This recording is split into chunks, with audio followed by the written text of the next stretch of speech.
And if anybody knows me, the two things I love most in life is music and permaculture. So he's been able to combine those two. So he's going to be talking in just a minute. And then after that, TJ's going to be doing his wonderful biodynamics talk. And we're also going to have an open space. And I know Wynn had talked on the tour, if there was enough interest, that she would talk about, the different efforts that they're doing here. So, all right, without further ado, here's Matt. Thank you, Benjamin, and everybody for being here. These gatherings are so important, and it's so exciting to see so many of these kinds of things really starting to pop up. Ever since 2020, there's just been an explosion of homesteading festivals and permaculture convergences, and not that they didn't exist before, but more and more people are seeing the need to gather together to learn and to educate each other.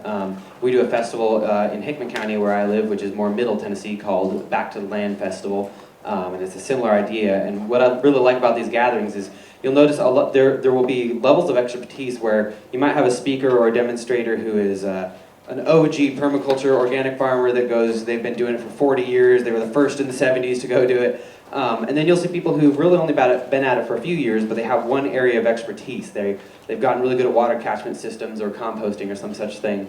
So I just kind of wanted to start off with that thought, because as these gatherings explode really, and so many I'm doing two today, actually going to Kentucky to another one right afterwards.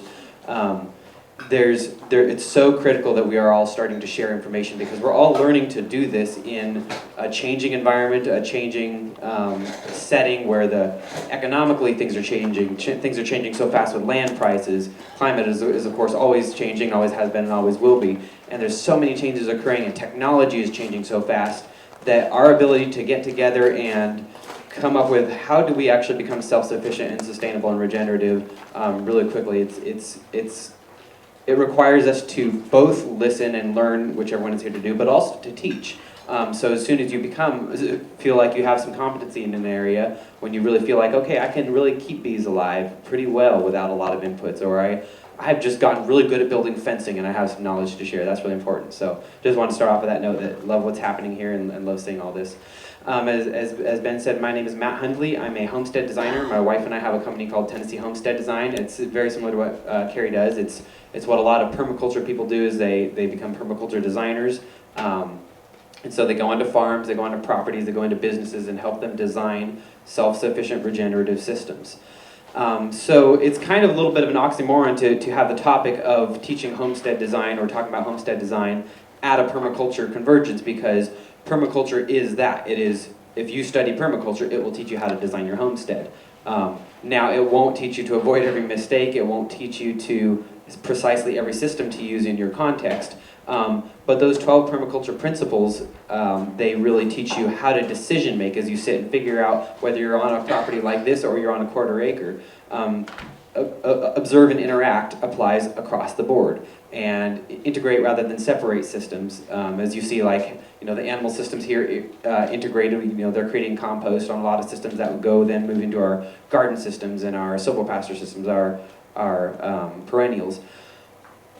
All of the 12 permaculture principles apply to every decision. So it's like your little golden rules as you sit and you make decisions on your farm and you decide how to go about that. Those are your guiding principles. So I'm not going to delve too much into how to design a permaculture homestead or any of that, because we're all studying that. You can learn so much from courses, YouTube videos, and the many books on the topic. So I kind of just want to talk about how I approach it, and also just kind of throw some thoughts your way based on the context of what everyone's talked about with where they're at in their homestead journey. Some of the things I've learned. I've had the opportunity with homestead design to make a lot of mistakes, not always on my own land. That's the hard part about starting permaculture design, is you are going to make mistakes on other people's lands, and that's terrible to do, but that's what Bill Mollison talked about. He said, go become a permaculture designer, design a few other properties, then get your own homestead.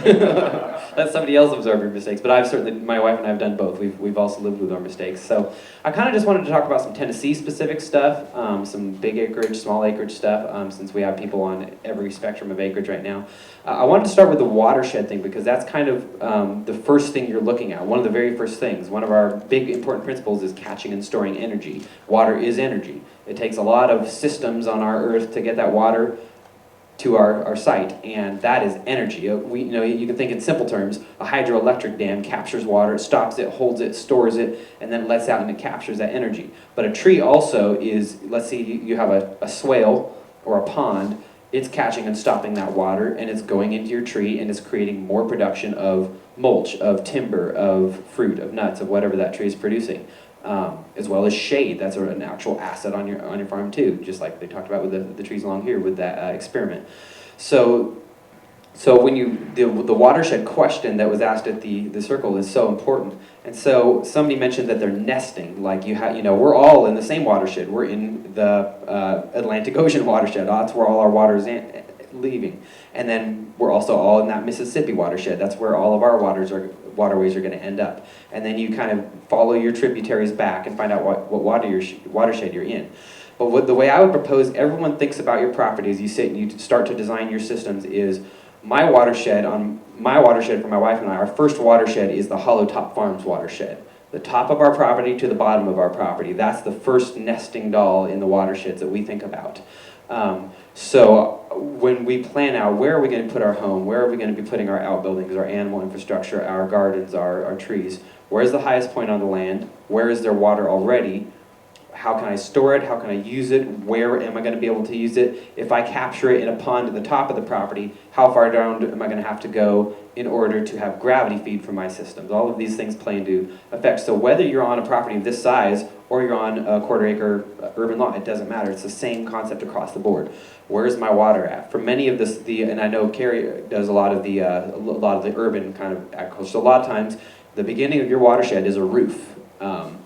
Where's your highest building? Where's your first maybe metal roof, which is always preferential over shingles because of the materials it's composed of. How high up can you get a rain barrel or your water catchment system? That might be your highest point. Or on a bigger system like this, it might be, where is my first area where I'm high up in the landscape? I started off with kind of just a hillside drawing. How high can I catch a pond? Maybe not the very top of the hill, because that would rely exclusively on rainwater, but perhaps we can go a little bit lower and have enough catchment area. I'm actually working on a project right now in Parrotsville, which is not too far from here, and we are currently constructing a pond for irrigation because the client on that project is about 100-acre property. The client on that project is approaching it from mostly a prepper mindset. He wants a system that works. If everything hits the fan and there's no electricity, they currently pump their water from a spring at the bottom.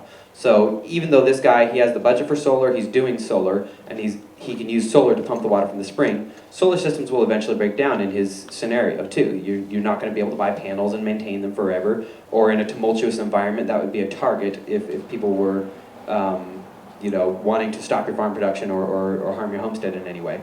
And so even though that may sound a little far-fetched to some people, the prepper mindset is kind of a good way to think of your water systems and everything else on your property, because as permaculture people, we should be designing as if there were going to be no fossil fuels and no electricity. Not that the use of fossil fuels is evil or anything like that, but if we're trying to design a regenerative system, we're trying to design one that can run without massive amounts of outside inputs.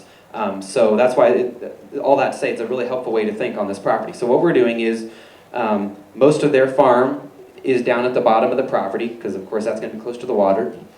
So they have a house down here by their spring, and they have a garden down right about there, and they have lots of trees integrated around the house.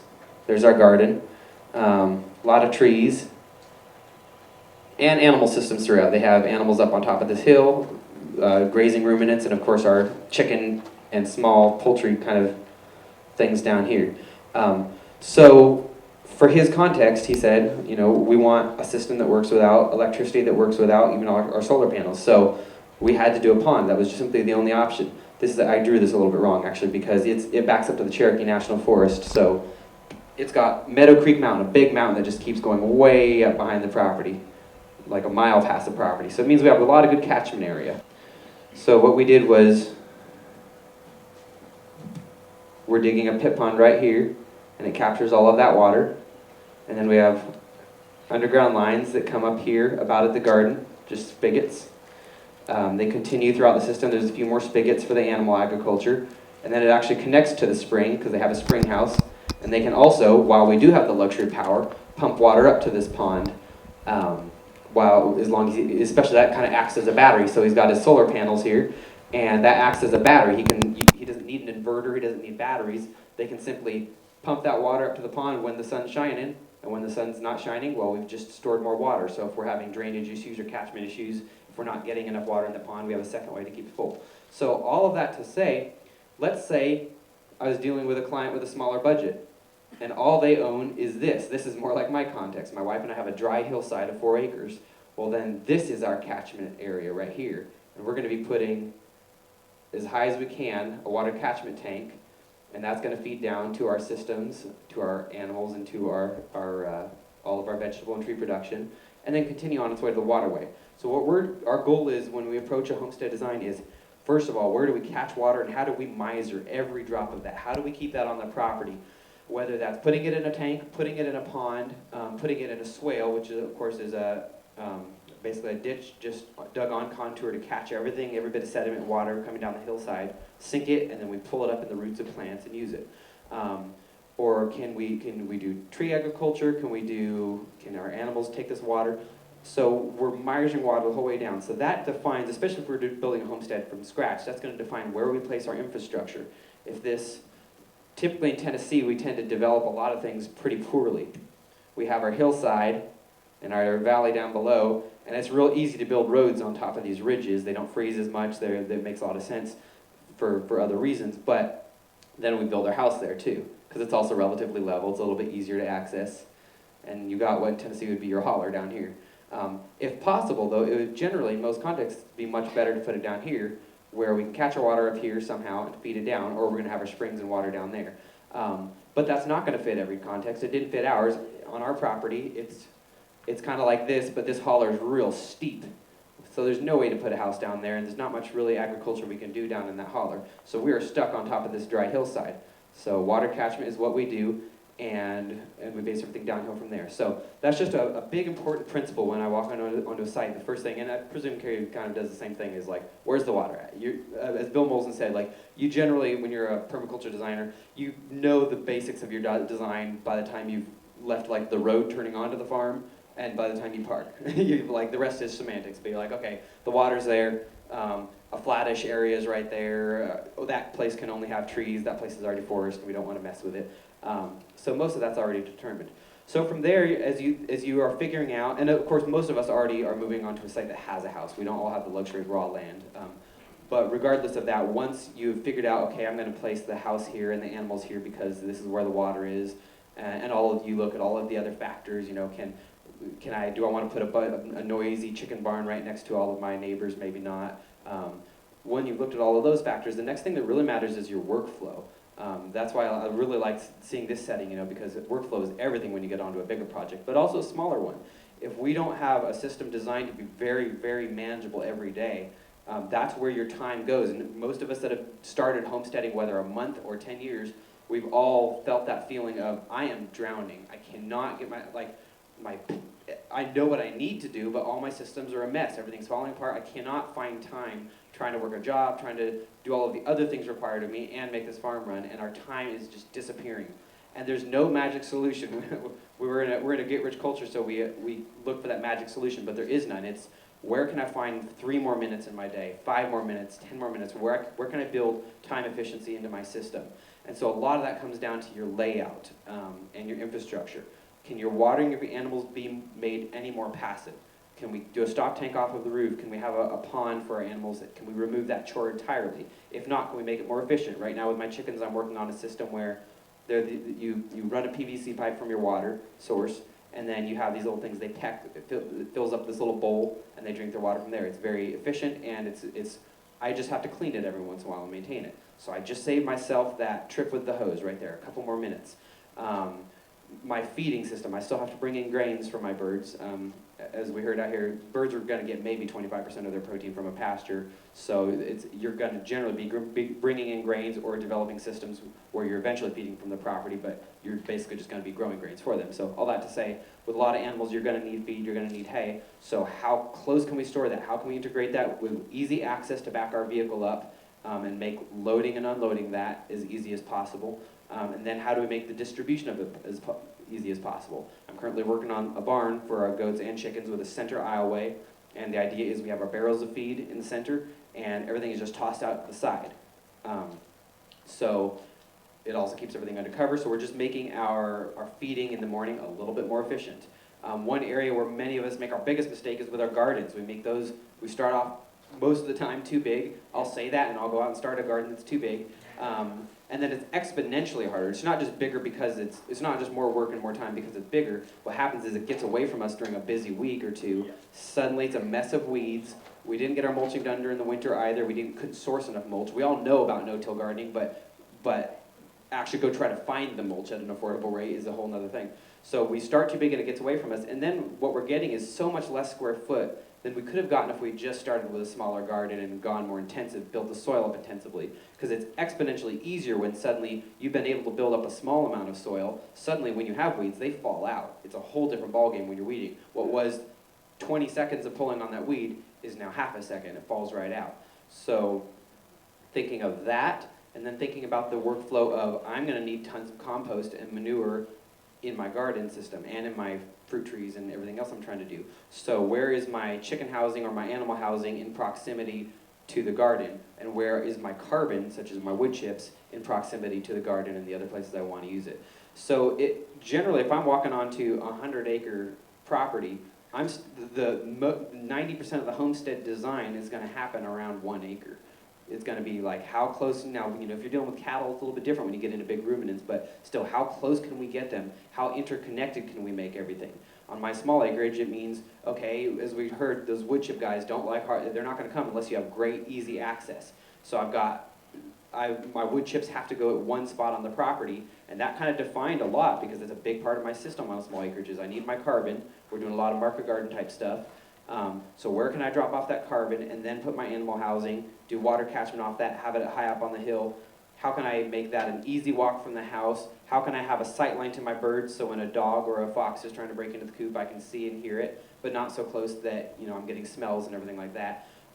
So really thinking through every step of your workflow and what you're going to need to do every day as part of your routine, and what materials you're going to need to store for your animals and use for your animals and for your gardens and all of that. Where is your tool shed? Where is your workshop? Your workshop's going to have proximity to everything because you're going to work on everything, whether it's your barn or your house, you're going to be working on everything. So thinking about your workflow and your daily chore routine, where you're walking, is super critical. Of course, all of this is taught in permaculture. We learn about our zones. We design our more intensive things along where we're going to walk more. The zones, the different permaculture zones, aren't concentric circles. It's like, yes, close to the house we put our zone 1, some of our more intensive vegetable production, things like that. But maybe our zone 1 is also between us and is a half-mile walk to our mailbox that we do every day.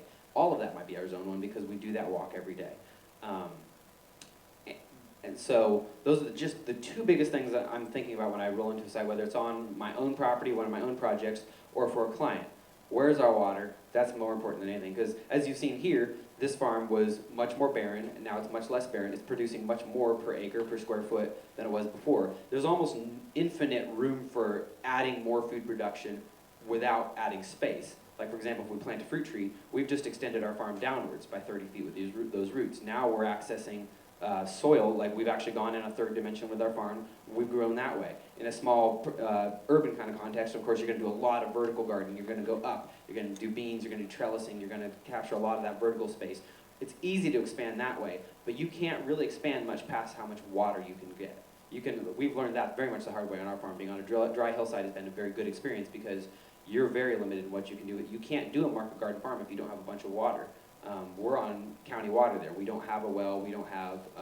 We do a lot of water catchment and all of that. But we learned last year during that drought, water catchment's all well and good. But when you're in a drought for months and there's no water coming, there's only so much you can realistically do, even with a 1,000-gallon tank or more. We're always adding more and building up, but we are inherently limited by the amount of water we have on our property. The good news is there's almost, if not infinite, but there's a lot of ways to expand your water. Every time we catch water, every time we store it, and we stretch it out, we are adding water to our land. We're adding production, therefore.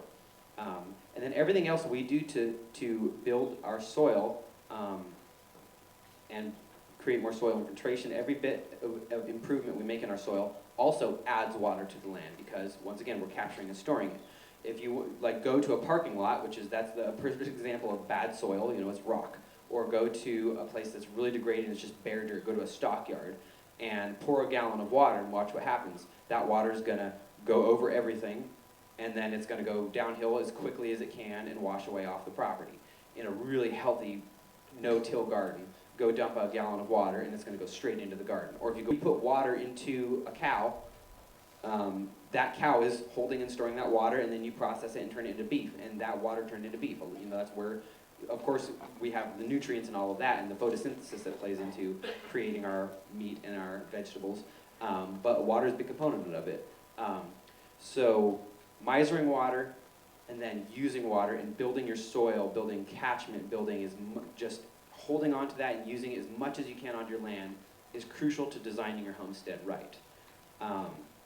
From there, we do the rest of our design, and we start to integrate all the permaculture principles.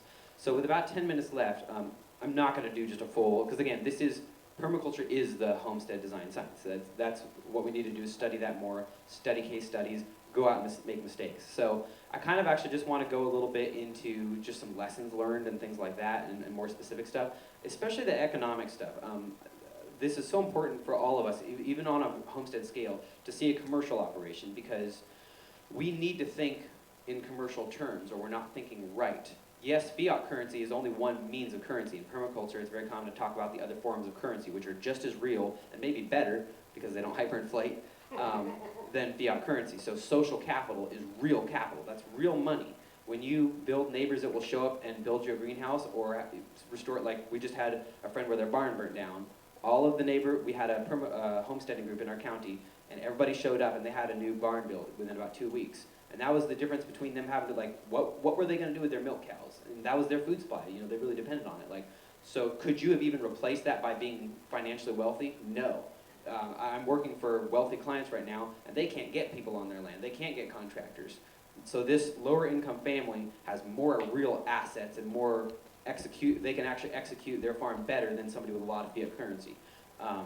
So all that to say, as I talk about kind of the economics of a farm real quick, that includes social capital, it includes living capital, your soil is living capital. A piece of land with barren soil that's 1 acre is worth a lot less than a piece of land with amazing built-up soil that's 1 acre. Same with if you have a bunch of cattle on your land. A cow is a lot of money. There's a lot of capital in that cow, a lot of investment. A tree is capital. It's spent 50 years growing, and now you have a timber resource, a shade resource, a mulch resource. But we need to think, money is a helpful tool. There's a reason we use money. It's a helpful accounting tool to help us understand value. So as you lay out your homestead, you're also dealing with phases. We all know what we want to do in the end, but we all quickly find out, oh, I'm not Superman. I can only do far less projects than I thought I could do, and everything takes 10 times longer than I thought. And it takes a lot more money than you thought it would. And so when I go onto properties, especially larger projects, we also design things thinking along the terms of economics. Most of my clients don't want to make a living from their farm. But if you don't think of your farm as a business, it's not going to function right. If you are planning your garden, planning your animal systems, it needs to run just like a business. Minimize inputs. You have to minimize how much you bring into it, so that comes into your design right from the beginning. And also, can I make my farm run entirely on waste inputs, such as wood chips, that's waste input, or sawmill sawdust, things that are really cheap or free to get. How can I do that? And then how does every single thing that I put on my land, even if the goal is just to feed my family, like if I'm bringing on, so on our farm we have goats, they're for dairy and meat, and we have chickens, they're for eggs and meat, as well as the different roles they serve on the farm, and compost and manure. And then we're working hard to grow vegetables and lots of fruit trees as well. How can I design every single system to pay for itself? Maybe I never need to rely on that. Maybe I have the best job in the world and I'm making tons of money. But a lot of people come at this from a prepper's perspective. If it all did go south, can your farm generate value? Even if fiat currency went away tomorrow, is it producing value that's valuable to other people? And so that was such an important point earlier about what does your market want? And so that fact can really factor into your decisions, because the context I grew up in the country on 5 acres, but it was like we had some token fun chickens, and we got some eggs and some gardens, mostly ornamental stuff. There was no intention, there was no design, no plan. And so most people growing up had goats, and it was like, what do these goats do? I didn't even know what a goat was for. It's like they're just lawn ornaments, same as horses in most, but they're symbolic horses, I guess. Like they do so little, animals do so little so much of the time. And so when we're thinking about these breeds and things, we need to think a little bit economically. So if I'm deciding the breeds, what do I need, first of all? Do I need milk? Do I need meat? Do I need eggs? Things like that. But then from there, as I'm deciding on my breeds, what makes sense, what can generate value maybe outside of just their meat and eggs. So for me, that was Americana chickens. Americana chickens are great dual-purpose meat and egg birds. They work great. I incubate them. I get tons and tons of them every year. But they lay those blue eggs, and they're very popular, and they're a good homestead chicken. And so I hatch them out. I sell them for $5 a bird. It pays for all of my feed inputs and my other expenses, the electricity to run the incubator and the fencing and the infrastructure I have to build for them. There's a financial way that pays for itself, and that's really important in how I design my system. It's important in how I design my coop and the way I scaled things up. And so the same would apply with our goats. We got dwarf Nigerians. They fit our small context, but they're also very easy to sell. And so same with the sheep up here. That's a very popular breed among homesteaders. So as you're figuring out your systems, how do you make things, you've looked at your water, you've looked at your access, you've looked at the other things that permaculture will tell you to look at. But from there, what economically makes sense, and also what makes sense in my financial context. I don't have the budget to do all of my water catchment right now. But the things I do have the budget to accomplish, they need to generate value to pay for the next thing. So maybe on my property, I do want a pond, and I have a place where I can dig a pond. It's a good pond. I also don't have $5,000 extra right now, so I can't dig a pond. So instead, I look at what I need to design first for my food production and say, okay, I need a food forest, I need lots of vegetables, I need my meat animals. So I just talked about how my chickens are paying for themselves, my goats pay for themselves, I just sell them on the hoof as babies. On a small scale, that's easy to do. But then my vegetable production, can I do a market garden farm off that or not? I couldn't because we didn't have enough water. But what I could do was I had to buy bulk wholesale trees in order to really start my food forest cheaply. So when I looked at that, I was like, well, to get crazy good deals on trees, I need to buy way more than I need. So I started a nursery. And so this was our first year. It crossed into the black this year, and there was some profit in it. And now, year 2, that can maybe fund that pond, which then now I have a better place for my ducks. Now I have a water source for my animals. Now I have a real water source on the property. So that plays into your design too, is phasing things out and making them pay for the next thing. Even if you never used it, it's going to force you to, even if you never sold your chickens or sold this, then you can go get capital in other ways. You can give your chickens away to your neighbors. You can give fruit trees to your neighbors or your church or your other groups around you. You can build food resilience around you. You're building allies. You're building real connections that will matter if your barn burns down or you get cancer or something happens, and you build social capital. You build living capital. So thinking economically, thinking about water, thinking about access, thinking about your workflow. Those are just, in 30 minutes, the first things that I would think about and look at on the property. I'll be around for a few minutes afterwards. Unfortunately, I'm so sorry that I have to run to Kentucky for another thing after this. But I'll be around for a few minutes if anybody has questions. And look forward to hearing and learning from everybody else as well.